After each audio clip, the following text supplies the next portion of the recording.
Now, no one disputes that the energy system of the 21st century must look very different from its predecessor. But some suggest the grid itself is obsolete, imagining a totally disconnected and distributed system. To this chorus of the disconnected, I'd simply paraphrase Mark Twain: reports of the grid's death are greatly exaggerated. In a world where each and every household can be its own personal power plant, and where there are more electric vehicles on the road, and where power is coming to and from many different places, where communities can create power ecosystems, and where microgrids emerge as defining infrastructure, the grid becomes more important, not less. And the reason is simple: it's the power of networks. According to UC Berkeley professor Carl Shapiro, there is a central difference between the old and new economies. The old industrial economy was driven by economies of scale. The new information economy is driven by the economics of networks. The internet and wireless networks are, of course, the most iconic and important symbols of this economic era.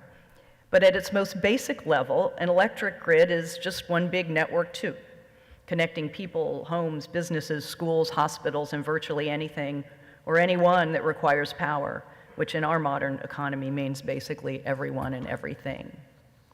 Put another way, a single home with its own rooftop solar array and a basement battery is a powerful idea, but becomes far more powerful if that setup is part of a network that does what networks do: enhancing choice, generating efficiencies, and creating opportunity. Fortunately, the utility model has been evolving in a way that allows us to take advantage of these growing network effects. We are transitioning from utilities as pipelines to utilities as platforms. Until very recently, our business functioned as did most 20th century pipe businesses, pushing our product power through a linear pipeline of mass production and distribution. But that's not how most companies function anymore. Not in the era of the smartphone and the internet, the age of eBay, Facebook, Uber, Airbnb. Each of them platforms that provide architecture for people to interact, move, rent, buy, sell, and work. Simply put, platforms are the dominant business model of our time, with over half of the 100 largest companies in the world earning over half of their revenue from a platform.